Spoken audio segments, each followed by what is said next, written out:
बिस्मिल्लाहिर्रहमानिर्रहीम। So students, welcome back. इस lecture में हम स्टार्ट कर रहे हैं यूनिट नंबर 3 को, जो कि वेरिएशंस के बारे में है। वेरिएशंस को समझने के लिए जो है पहले हम कुछ इंपॉर्टेंट कॉन्सेप्ट्स हैं उनको देखेंगे और उसके बाद जो है फिर मज़ीद इस यूनिट को देखेंगे। रेशोज एंड प्रोपोर्शन हमारा फर्स्ट कॉन्सेप्ट होगा जिसको हम देखेंगे। यहाँ पे अगर आप देख लें, मैंने एक टेबल जो है मेंशन किया हुआ है। इस टेबल में बेसिकली टोटल 8 सेल्स है, ठीक है, जिसमें जो है 6 सेल्स जो है वो आपके पास रेड नजर आ रहा है आपके सामने, और 2 सेल्स जो है वो क्या है, ग्रीन है, ठीक है। अगर हम यहाँ पे चेक कर ले, बात हो रही किस चीज के बारे में, सेल्स के बारे में, ठीक है। 1 2 3 4 5 6 7 8 टोटल 8 सेल्स है, लेकिन उसमें सिर्फ कलर चेंज होगा। तो हम ये कह सकते हैं, अगर हम यहाँ पे देख लें जो सेल्स की डिस्ट्रीब्यूशन है, ठीक है, विद रिस्पेक्ट टू कलर, वो किस तरह हुई है, हम यहाँ पे कह सकते हैं, अगर हम इनकी रेशो को देख लें इन कलर्स की, तो हम ये कह सकते हैं कि हर 3 रेड सेल्स के लिए जो है, हर 3 रेड सेल्स के लिए जो है एक ग्रीन सेल है। मैं दोबारा इसको रिवाइज कर रहा हूं। ये जो बेसिकली पूरा डायग्राम है, ठीक है, जो पूरा डायग्राम मैंने बनाया हुआ है जिसमें टोटल 8 सेल्स हैं, इसका अगर आप रेशियो देखते हो तो रेशियो क्या है, for every 3 red cells there is 1 green cell. हर 3 सुर्ख रंग के रेड सेल्स के लिए जो है हमारे पास एक ग्रीन सेल है। इसी तरह अगर हम यहाँ पे दूसरे रो में चेक कर ले तो हमारे पास अगेन 3 रेड सेल्स के लिए जो है एक ग्रीन सेल है, ठीक है। तो बेसिकली इसका जो रेशो है वो क्या है, 3:1, ठीक है। टोटल हमारे पास कितने हैं, टोटल जो सेल्स है वो हमारे पास है 8, और ग्रीन जो है वो कितने हैं, ग्रीन हमारे पास है 2, और रेड हमारे पास 6 है, ठीक है। अगर हम red to green ratio find करना चाहे तो वो कितना है, रेड हमारे पास कितने हैं 6 रेशो, ग्रीन हमारे पास कितने हैं 2। अब चूंकि ये दोनों नंबर जो है ये 2 से जो है कैंसिल हो सकते हैं, सो हम क्या करेंगे, जब आप इसको 2 से कैंसिल करोगे तो आपके पास आएगा 2 1 2 2 3 6। बेसिकली जो रेशो बनेगा वो क्या होगा, 3:1, यानी हर 3 रेड सेल्स के लिए जो है एक ग्रीन सेल है, ठीक है। यहां पे अगर हम बात कर ले, देखो हम किस चीज की बात करें, सेल्स की बात करें, मतलब चाहे ग्रीन हो चाहे रेड हो, क्या चीज है, सेल्स है। तो सेम काइंड ऑफ नंबर्स है या सेम काइंड ऑफ क्वांटिटीज है, ठीक है, और उनका जो यूनिट है वो भी क्या है, सेम है। इसी तरह अगर मैं आपको एक एग्जांपल और दे दूं, मिसाल के तौर पर एक क्रिकेट टीम है, वो टोटल विन जो कर रहा है, टोटल मैचेस जो विन कर रहा है, लेट्स सपोज वो है 3, और जो लॉस्ट कर रहे हैं वो हो 4। अगर हमने रेशो फाइंड करना हो विन टू लॉस्ट, तो वो हमारे पास होगा 3:4, ठीक है। इसी तरह अगर हम कहें कि भाई what is the ratio of lost to win,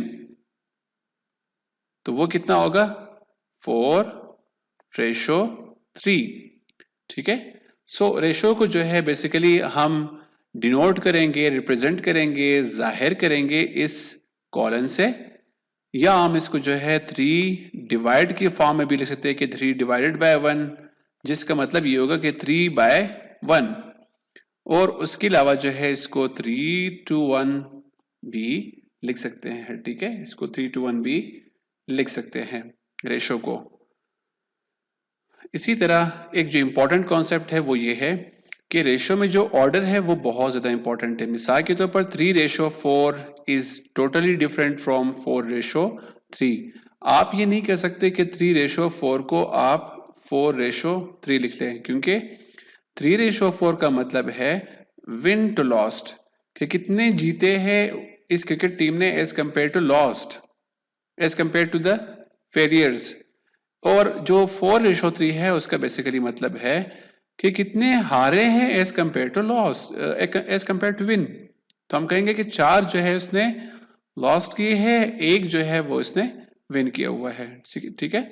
सो 3:4 और 4:3 नहीं करना है, इसमें जो ऑर्डर है वो काफी इंपॉर्टेंट है। ठीक है। जो दूसरा कॉन्सेप्ट है उस वो बेसिकली है हमारे पास प्रोपोर्शंस का। तो हम प्रोपोर्शंस को भी देख लेते हैं।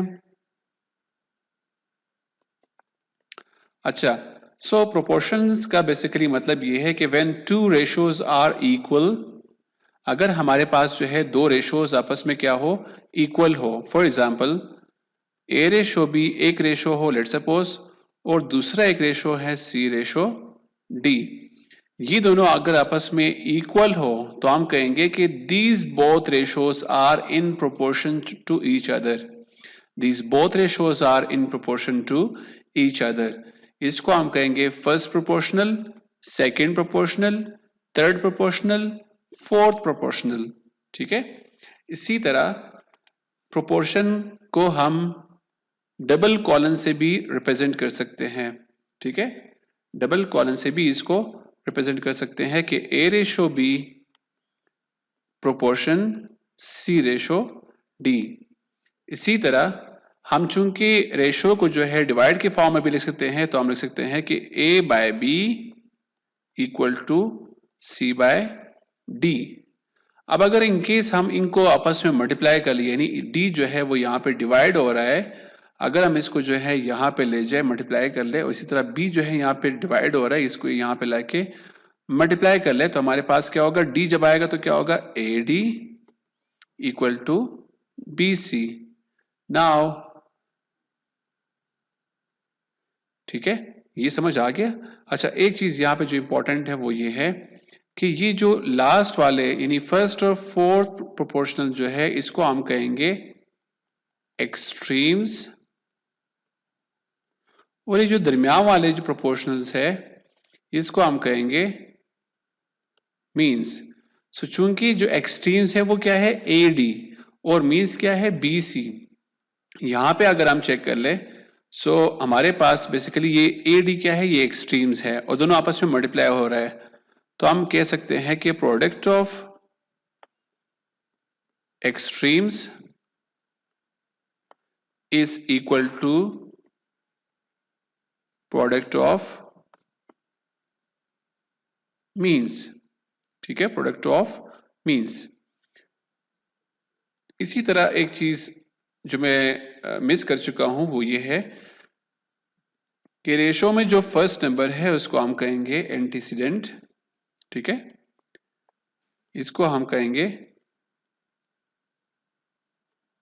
एंटीसीडेंट, और जो दूसरा नंबर है उसको हम कहेंगे, जो दूसरा टर्म है इसको टर्म भी कहते हैं, इसको टर्म ऑफ रेशो कहते हैं।